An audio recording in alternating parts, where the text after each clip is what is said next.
welcome to Woodshop 101, a woodworking audio podcast geared toward the hobby weekend woodworker. Your hosts for the show are Jeremy Crawford and Drew Shore.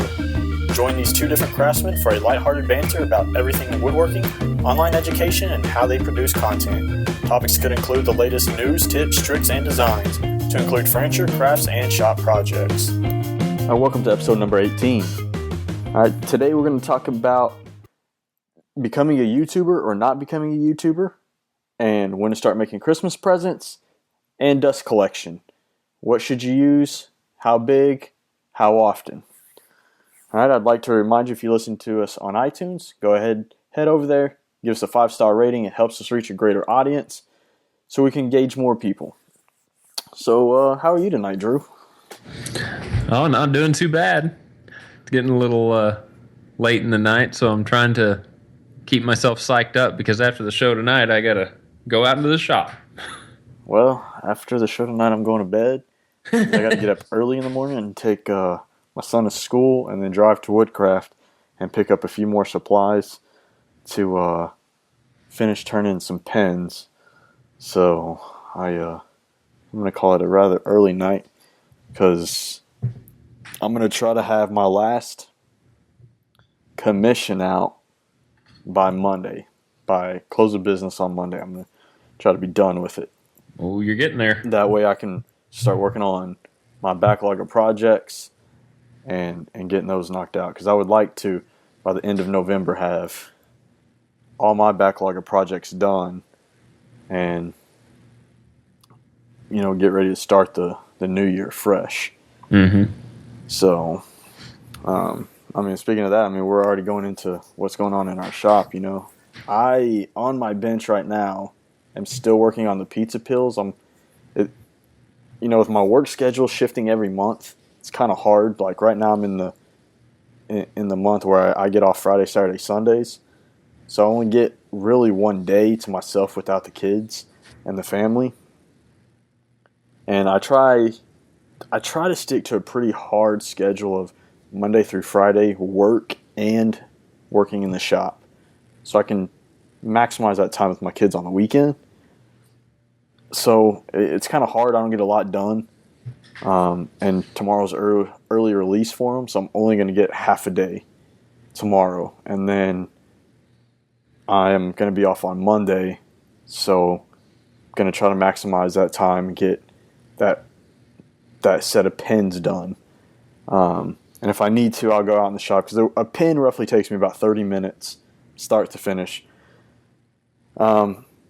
So if I need to go out in the shop maybe for an hour or so late tomorrow night or Saturday night, after everybody's gone to bed, to knock out a few in order to get that order done by Monday, I will. But those pizza pills are just kind of, I'm gluing them up and I'm just kind of letting them sit. I'm not getting in a hurry. Because once that order of pens done, then it's full-fledged into the pizza pills to get those wrapped up and get those shipped off to my brother and my dad. So, what do you got going on? Well, right now I'm in the middle of trying to get my clamp cabinet done. It is probably about 60% finished, and I've got to go out tonight and glue up 2 more of the cabinets that are going to be part of that whole thing, and then probably Friday night do a couple more additions, and then hopefully finish it up Saturday and have a video out on Sunday. Yeah, I'm definitely, I saw some pictures on Facebook. Because that's probably the only social media I really get on a daily basis. I saw a picture of that, and I was really interested because I've already started a clamp rack for like all my F-style clamps and my quick clamps. In fact, when I say started it, I really just need to go buy the pipe, and that will finish it off.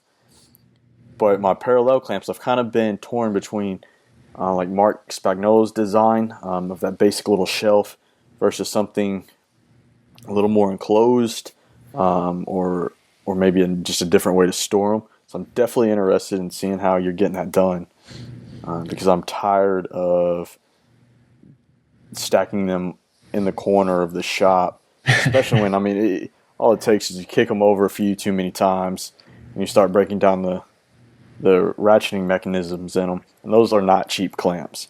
No. Especially you get up there, I think I have 50 or 60 inch clamps, 4 of them, and I think I bought those last year on the 50% off sale, and I still think I spent a couple $100 on them.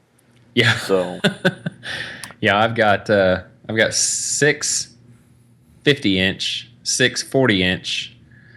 Gosh, I think I've got about 10 of the 24s, and then I've got 4 F-style 12-inchers, and a couple more F-styles. I think they're 24 and 40s.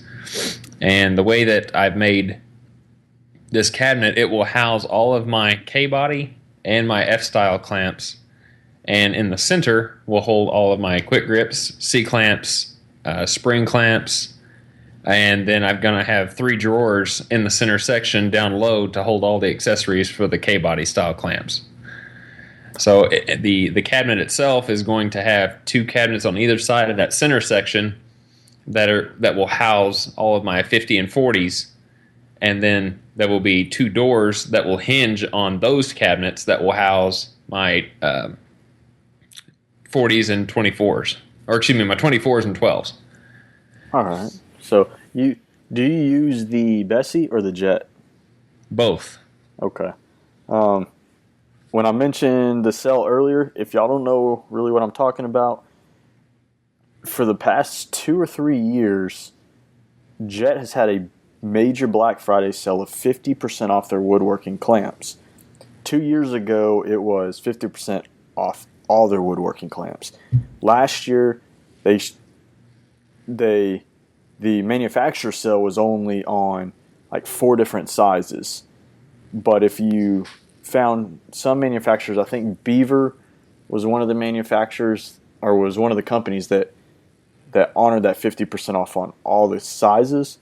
So I would lean to say expect another Black Friday sale of 50% off the clamps again. And that's the time to maximize getting those clamps. Those smaller ones, buying them throughout the year at $30 a piece is not bad, but if you're thinking large projects, think ahead. I want to build a table, or I want to build a chair. So you start thinking about those larger projects, and those clamps at $120 a piece quickly add up. Mm-hmm. So really kind of know now and start setting yourself aside a few bucks every week to buy yourself some clamps on that 50% off sale, because to me, that's the only time I've bought in my Jets. I even call my mom and I'm like, hey, buy my Christmas present today. I'm going to send you a couple links. Buy me some of those clamps, because that's the time to maximize. And that's when I spend about $300 to $400 every year on clamps. Yeah. Or on parallel clamps, should I say. I buy my F-style clamps throughout the year. They're a little more affordable to buy in small doses. Last year, when Jet was holding their Black Friday on their K-body style clamps, Lance Robleski and I kind of went halfers. He needed some more 40s, and I wanted some more 24s. So they had a combo pack. I think it was 2 40s and 2 24s in a pack. And I can't remember how much they cost because it's been so long ago. But we went halfers in on that, and we just kind of split them up. He took the 40s, and I took the 24s. I think we bought like 3 or 4 packs. So that's where I acquired a lot of my 24s that I've got. Yeah. And a lot of your smaller F-style clamps, like your 6, 12, and I think up to 24, Bessie does a package deal, and if you didn't know, you can pick those up at Home Depot now. Home Depot is the Bessie retailer versus Lowe's. Lowe's lost the contract. Home Depot picked it up. You can pick those up starting after Thanksgiving when they put out all their Christmas items like out in front of the store. Usually you can pick up a pack of like 4 or 6 F-style clamps with I think it was a couple spring clamps for like $17. In fact, last year I picked up a bunch of the 4-inch F-style clamps, and those are good for like clamping on your my doweling jig and stuff like that. I picked those for 99 cents. Mm-hmm. So I grabbed a whole bunch of those. You know, they don't have a lot of clamping pressure, but they're good for smaller projects. They're also good for stop blocks on your crosscut sled, things like that. So really, you know, we're starting to lead into that holiday season when you're going to start seeing crazy deals. Start looking for the things that you don't necessarily see throughout the year. You know, Jet throughout the year has 10% off your woodworking machines. So if you can hold off until January, February, March to get a machine, they will hold another 10% off sale. They will only hold 150% off sale on clamps each year. And that's when you should probably be maximizing your money towards the clamps. And that's how you're going to increase that profitability and increase your clamps. You know, unless you just have deep pockets and you can buy them throughout the year. But here's the deal. So. Clamps, I mean, you could never get enough. And when it came to Christmas time, and even if you see my videos last year and the year before last, all I wanted was clamps. You could never have enough. I mean, you're always going to run out somehow or another. I've accumulated quite a bit. And doing this clamp rack, ironically enough, I ran out of clamps during my glue up. Yeah. So you can never get enough. So always be on the lookout for good sales on clamps. Yeah. If you see Irwin clamps, steer clear of those because I got one of them and I can't. The Irwin parallel clamp, I can't even get it to clamp. Horrible. They're horrible. I mean, they say that they have a higher clamping pressure than the Bessies or the Jets, but I don't like them one bit. Yeah, I have one, and it's sitting. It's like the stepchild because it's never going to get used. It's going to be the one blue clamp out there, but I just won't get rid of it either. I don't know why. So, if you guys notice, we're going to do something a little different, I guess, and kind of how we've envisioned the show going all along. Instead of us picking a single topic to talk to you guys about, we want to push out and get questions, and that's how we want to dictate the content we give to you guys is based off of questions. And that's why we're talking a little bit about several things tonight, is because we put out the question to you guys a few days ago about what do you want to hear on the show? And we got great responses. In fact, we got enough responses to cover the next 3 episodes. So we just kind of picked a few tonight, and we'll kind of hit on those. Drew, so you want to grab that first question? Well, actually, I wanted to kind of go a little out of order because we're already talking about the holiday season, so I figured we might as well jump around to that one. Just kind of a good segue. We got a question or a topic question from Aaron Sparrow. He asks, when is a good time to start making Christmas presents? Yesterday? In my case, I mean, that's a really good question because it depends on your amount of family that knows you woodwork and how many requests you're going to get for Christmas presents. And how much time you have to make them. In my instance, I would probably say a good time to start is probably September because my time is very valuable since I'm doing my channel and all of that and working in custom work for other people or building things for my wife especially. I might start them in September and just slowly get to them all before the beginning of December. Because once the holiday season gets here, especially in November, things are really going to get busy for not only your woodworking but just being around family. Yeah. So it's a good time to take notes. It's a good time to get all of your affairs and organization in order so you can actually start the building process. Keep it a secret for another, and just to keep yourself busy and not get behind at the same time. Yeah. And with that, it kind of goes with 2 different aspects.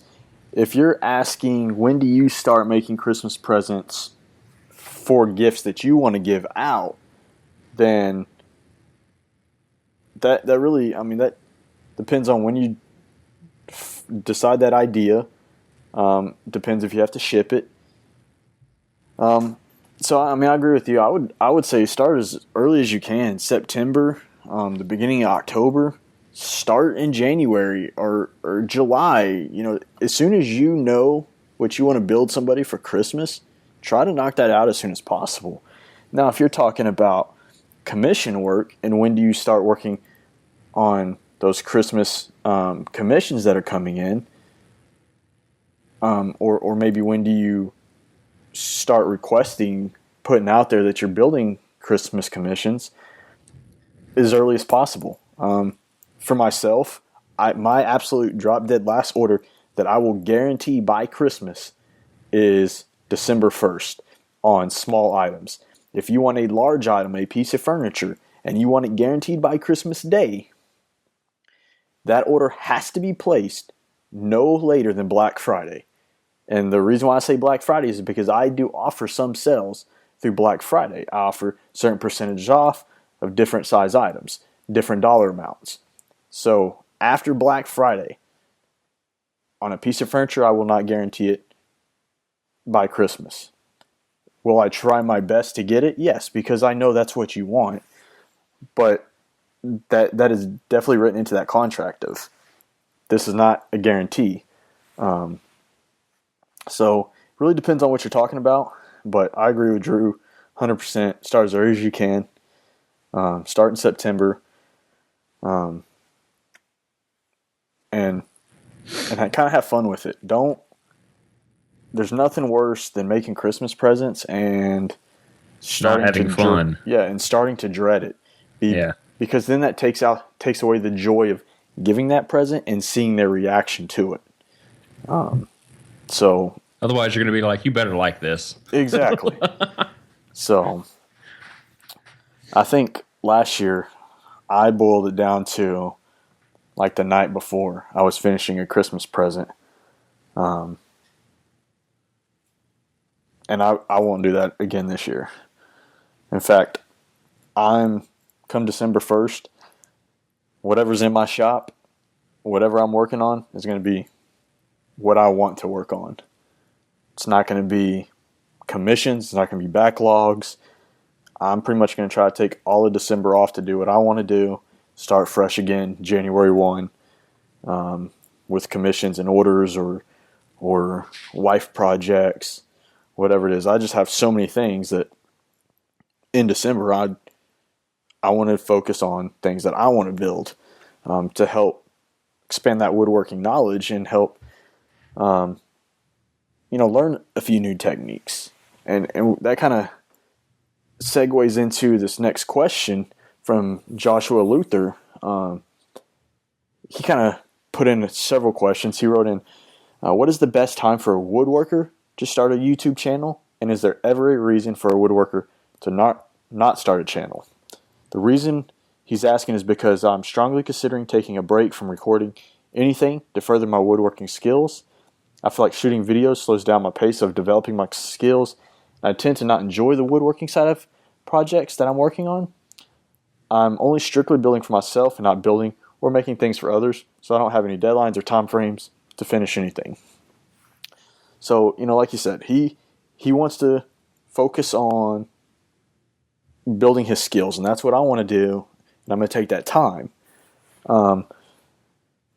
To really get to the heart and potatoes of his question, when's the best time for a woodworker to start a YouTube channel? In my opinion, never is a good time, or now. It really depends on what you want to do, and that kind of leads back into that second question of, is there ever a reason for a woodworker to not start a channel? Absolutely, 100%. There's a million reasons to not start a channel. Your passion may not be teaching. Your passion may be learning. You may want to gain the knowledge and like you said, you want to further your skills. You may not enjoy the production side of shooting videos. Shooting videos or having a YouTube channel has nothing to do with being a woodworker. It has everything to do to being a a teacher or an instructor. And, it just so happens that there's a lot of woodworkers that enjoy instructing or teaching or sharing that knowledge of what they know. That's why they start a YouTube channel. Just because you're a woodworker doesn't mean you need to follow Drew's path or my path or Steve Carmichael or Sterling Davis. You don't need to follow any of their paths. As a woodworker, you set your own path and where you want to go and where you want to end up along that path. So, there's a million reasons not to start a channel on YouTube. Don't feel obligated to do that. Especially if you started a channel and you said you're not enjoying the woodworking aspect, then there's either one of two things there. You either don't enjoy woodworking and you enjoy instructing more, or the production of shooting videos and writing content has put a taxation on your morale where you just don't enjoy getting into the shop anymore. Either way, I would agree with you and tell you to stop shooting videos, because you're here for woodworking. You're not here to shoot and produce videos. You really have to kind of weigh your odds and see where your passion lies. If your passion doesn't lie in woodworking, then don't have a YouTube channel. I don't know if you agree with me on that, Drew, but that's kind of my take on it. Like, just because you're a woodworker doesn't mean you have to be a YouTuber at all. No, obviously not. When it comes to YouTube, there's many aspects of it. Like you said, you're mainly doing it for the teaching aspect, because there are certain things that you might have done in your woodworking career that may not be accessible for someone to find online, which is one reason why people make their channels the way they do. If they don't find something and they've done it before, they want to share that with other people so they can gain that kind of knowledge, and make it readily accessible for anyone. The whole part of woodworking is strictly that. You're making things for yourself or others and enjoying just the sheer bliss of it. But when you start a channel, there are a lot of other aspects that you're bringing into that particular fold, such as doing the woodworking for one, keeping it in an artistry kind of setting for another, because you're constantly thinking of different ways to film your project in progress. So you're always constantly thinking, where do I need to put the camera? Is this shot going to be worth it? Will this need to be edited out later? You're always thinking of other things other than your woodworking. Then once you're done with the project, then you've got to edit the video and make it appear, I wouldn't say professional, but eye-catching to the viewer to where they're not going to get bored. So you have to keep that in your head. Then if you want to make plans of that project so people can actually build it themselves, you're going to have to make those as well and make those accessible. So that means you're probably going to have a website. It just goes on and on. It's just a rabbit hole that you get caught up in. And whenever somebody asks me about starting a channel, I tell them don't go spend a lot of money. Just start with something simple like an iPhone and see if you even like the process. You'd be surprised how easy it looks on YouTube, but then when you get behind the camera and in front of the camera and doing all the editing and stuff, it gets really time consuming, and people just don't see that until they get involved in it. So the right time to be a YouTube woodworker, you're not really going to know when's the right time. You're just going to have to do it. And if you find that you don't like it, then I suggest getting out of it. Keep woodworking as your passion, and if you don't like the teaching aspect of it, then just enjoy the woodworking. Yeah, or even if you don't like the teaching aspect of it in video production, you enjoy showing somebody hands-on. There's many different ways of teaching. And, I know a lot about this because I did nothing but instructing for 4 years all around the world. And there's many different styles of learning, many different styles of teaching. So, like Drew said, if you don't enjoy doing the YouTube thing, then stop. Don't feel obligated to keep going just because there's 1,000 other YouTube woodworkers. Their path is different from yours. And Joshua, I follow you on Facebook, and I actually see quite a bit of your work that you post, and you do awesome work. And if that's where your passion is, just to get in the shop and build, do it. You're not going to get pushback from any other woodworker. Nobody's going to tell you you're not a real woodworker because you don't have a YouTube channel. You're not going to be pushed away at WIA from the woodworking YouTube booth because you're not a YouTuber. Nope. I easily see where it's misaligned or very confusing that there's so many woodworkers that got YouTube channels, and be different. Don't be afraid. Step back. Like, you know what? Videos aren't my thing. I just want to build. Do it. Do it, and do it with the passion. Mm-hmm. You're not going to lose me as a viewer. I'm going to still follow you. I'm still going to see your projects. And so is everybody else out there, If they're following you now, they're probably not following you because of your videos. They're following you because they enjoy the work you do. So if you post a picture, guess what? They're going to follow that picture. So, follow your path, follow your passion, and don't worry about the rest of it. Don't worry about, what everybody else did, what everybody else is doing. So. And I fully understand the concept of this question. It plagues a lot of people that want to start a channel. So don't feel like you're alone in that. Absolutely. All right. Well, you want to get into the last question there, Drew? Yeah, we've got another one from Jim Rumsey. He asks, what size dust collector or shop vac do I need?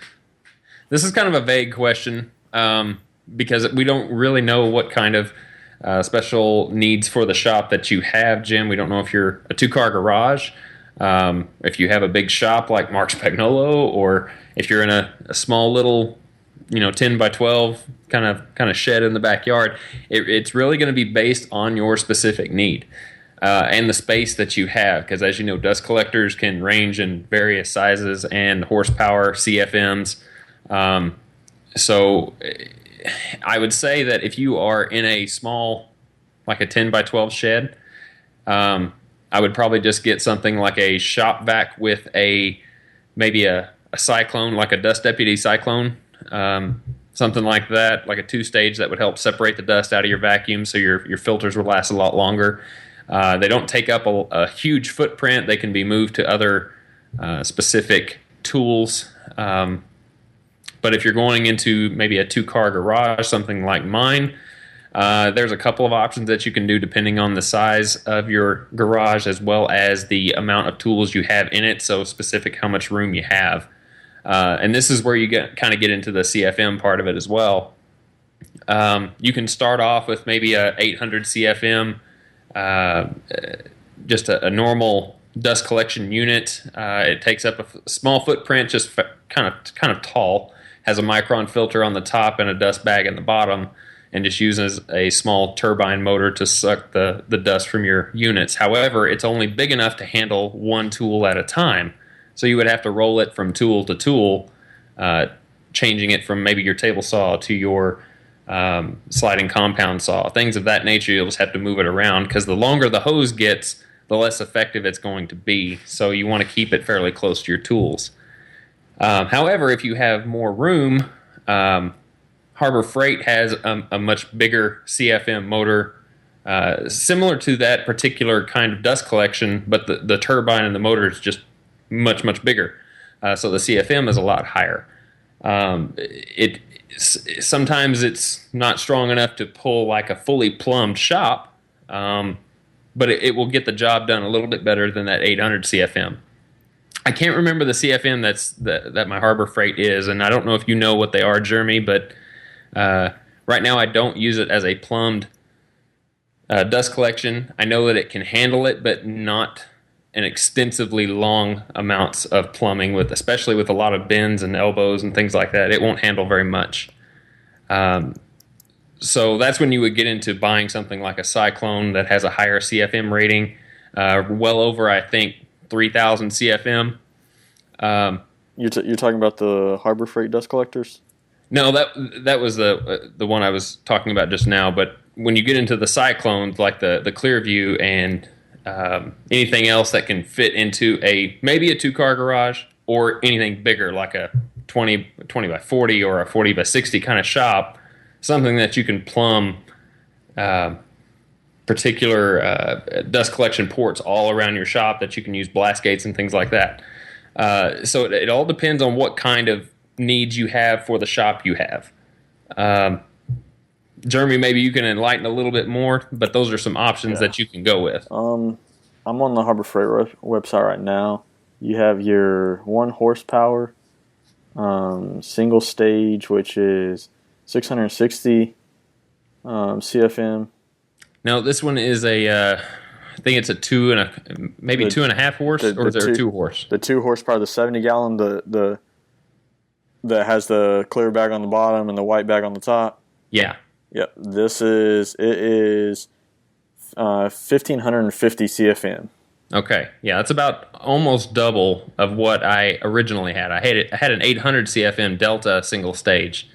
And then I upgraded to the Harbor Freight thanks to Lance Robleski. He sold me his old one when he upgraded. Yeah, well, I mean, now's the time to do it. It's if you want to, if you have the room to go that way, and that's where you want to go, it's on sale for $209 plus a 20% off coupon that you can pick up.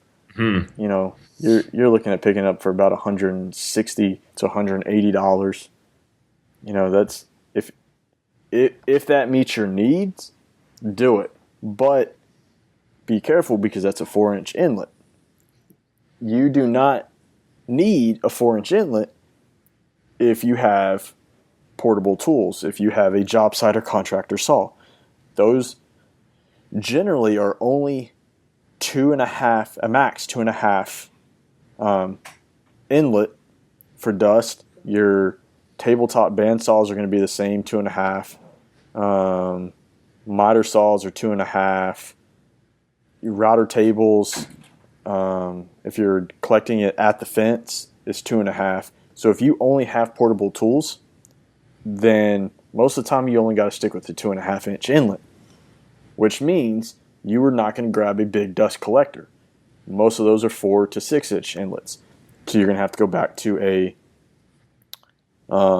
shop vac with either standalone or with that Cyclone that Drew was talking about, like the little mini dust deputy.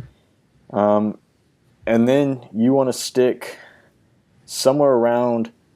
I currently have a 5 horsepower, and it does pretty good, but it's a little smaller. I think it's the 1 5/8 inch hose, and it doesn't do a great job because I just shove the hose into the port, and it doesn't cover that port, so it still lets dust fly out. So, in fact, because none of my tools except for my planer take a 4-inch inlet, I'm going to probably Monday. I've decided to go buy a new shop vac with a 2.5-inch inlet, 6 horsepower, and I currently use rigid. I've had no problem with it. I will probably buy another rigid. So it goes back to exactly what Drew said. What is your need? If you have your bigger tools that have your 4 to 6-inch inlets, go with a bigger one.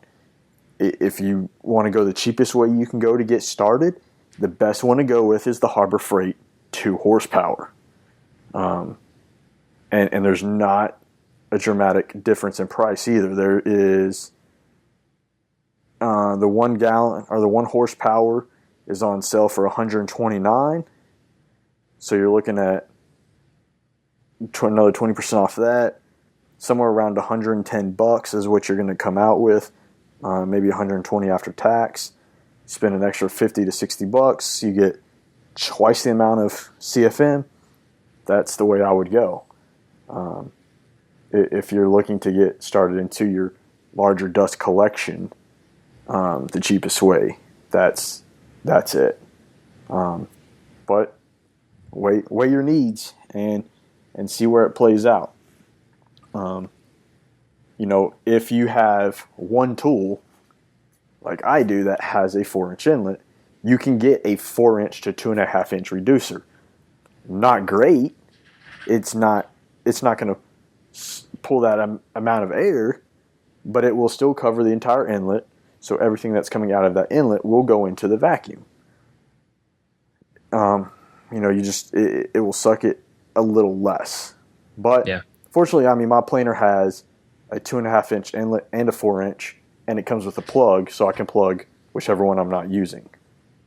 So I still use, right now I think it's the one in the 5/8, and I will be getting rid of that probably within the next week, just because I'm tired of the dust everywhere and not having great dust collection. And I never really realized how bad that was until the last month that I've had bronchitis. And you walk out there and dust is still everywhere because my dust collection isn't great. So I'm going to take the steps necessary to upgrade. Could I keep the same shop vac I have and upgrade to the Harbor Freight? I could, but you really want to try to minimize the amount of times or the amount of size that you reduce from. So if I'm going from a 4-inch to a 2-inch, I'm only going to get enough CFM moving through that 2.5-inch inlet. You're not going to get all 1,500 CFM moving through that, because that's rated at 1,550 CFM for a 4-inch inlet. So will it probably pull more than your 2.5, your shop vac? Probably. But I'm looking for multi-use. And so that's probably the way I'm going right now. And maybe in the near future, I'll upgrade. In fact, when I upgrade table saws, which I'm hoping would be my next tool upgrade, when I upgrade to that, I will upgrade to a 4-inch dust collector. So weigh your needs, see where it lies, and then shop around and find the best deal you can. And keep in mind, anytime you change the physics, like Jeremy was saying, anytime you change the physics of a dust collection, like changing the 4-inch to a 2.25 or 2.5, whatever it is, anytime you change the physics, you're going to change the efficiency, because it's rated for a certain amount for a certain port. So don't expect that it's going to keep that 1,500 CFM anytime you change something. Yeah. So well, that was a good question. I like that one, even though it was a little vague. It was. I hope that we helped with your question. Yeah, we may not identified exactly or giving you the exact answer, but we kind of hopefully helped you think through those steps to figure out what you need. I'm thinking that since he said shop vac, that he's probably in a smaller shop, or maybe has some tools that don't require a bigger dust collection. Yeah. So. Like I said, I hope we answered it well. And that's my opinion. If a 4-inch to a 2-inch, and then I'll upgrade tools later. I'll go to a 4-inch. It's great, but you got to think. You spend $100, you buy a good shop vac. It's multi-use. You can use it to collect that dust at the source, but you can also use it to shop the vacuum or the floor. You pick it up, you go out to your car, you vacuum that out. So right now, getting started, to me, it's a multi-use tool, and it does more than one job, and so I would say that's where I would go. Mm-hmm. All right. Well, we got a little kickback from Miter Mike's Woodshop. If any of you guys don't know who Miter Mike is, just search YouTube for Miter Mike's Woodshop, and he has got a few videos out right now. He's fairly new to the game, but he's got some good stuff out there. He just sent us a kickback about last episode that we had about our show, saying that we had an excellent guest on here. Sterling is a hell of a guy and a good woodworker. So, Mike, thanks very much for that kickback. We really appreciate it. That was actually a very fun episode with Sterling. talking about WIA and kind of bringing up some memories from that show. It was really a fun episode. Yeah, I definitely agree with that. And we were talking about it right before we started recording. We've had some awesome guests on the show, and I don't know how we've landed the guests we have, but we've had some pretty awesome ones. I'm gonna hands down say that Sterling has by far been the biggest hit, and we're going based off of interaction from you guys. Modern Mike was not the only one that gave us kickback. We had a lot of kickback from several people, and that was probably the most interaction we've had on any one episode, or especially about any one guest. So, Sterling was definitely awesome to have on. We hope to have him on again in the future. So, speaking of guests, we have a great guest planned for you guys in 2 weeks. Oh yeah, really good one. I kind of want to spill the beans, man, just to see if we can get some interaction rolling early. I think that would probably be a good idea, if you ask me. Yeah, well, we are going to have Steve Ramsey on next week, or in 2 weeks. We approached him. He's a very humble guy, and he was all for it. So if you have questions that you want him to answer, you want us to answer, call in on the show. We're going to give you the voicemail line here in a little bit. Send us an email, a tweet, Facebook, whatever you do, and we'll see if we can throw out some good questions for him. We already have a pretty good topic for him. We're going to talk about some finishing and kind of how we all finish in our projects, what we prefer, and our go-to methods. So we're assuming Steve likes purple paint. Well, but yeah. Steve, you can't talk about paint. No paint. Know. Nah, I'm just joking with you. So no, we're kidding. So yeah, it's gonna be a good show in 2 weeks, and we hope you guys come back and definitely listen to that one. Don't forget, like Jeremy said, if you want to leave a voicemail on that call, that number is 409-234-3959. So write that down. So if you want to pitch a recording on that particular show, that's how you get it done. Yeah. Well, Jeremy, do you have anything else, dude? I think we've covered just about everything. Yeah. If you guys want your questions answered on air, guaranteed, or you just want to hang out with us after the show, head over to Patreon and become a patron at www.patreon.com/Woodshop101. And if a recurring monthly or per show donation is not in your cup of tea, go to the show notes at the website, and down in the show notes there'll be a couple different links for one-time donations through PayPal. Anything that you do definitely helps us keep moving forward and providing better content and a better outlet for our content to be hosted on. So that's all I got, Drew. Awesome. Well, before we get off, let's just make sure that everyone knows how they can get in contact with us individually, because they may not be aware if they've just found us. Like I said, my name is Drew Short. I run Rockin' H Woodshop. So you can find me on YouTube just by searching either my name or Rockin' H Woodshop. That's ROCK-NH Woodshop. My website is rhwoodshop.com. And by email, you can reach me at drewshort@rhwoodshop.com. You can find me at countrysideworkshop.com. On there, you'll have links to Facebook, Twitter, Instagram, Pinterest, all that other stuff. You can get in contact with me. If you just want to hit me up by email, it's countrysideworkshop@gmail.com. And I'm one of those guys that likes to try to play the 9 to 5, Monday through Friday. You send me an email at midnight. If I'm awake, I'm probably going to respond to it. Just how I am. Yeah, we're both pretty good about getting our emails responded back pretty quickly. But yeah, with that Monday 9 to 5 job, it's sometimes a little difficult in the middle of the day. Yeah.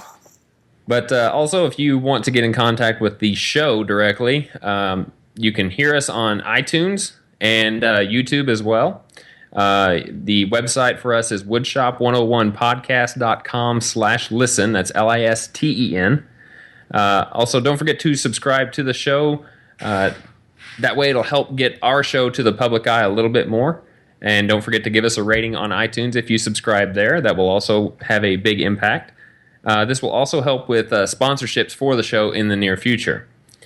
Also, if you have a question, you can email us at woodshop101podcast@gmail.com and also call our voicemail phone number, which is 409-234-3959. You do not need a computer to make that call. Just call from any phone whatsoever and leave us a voicemail there.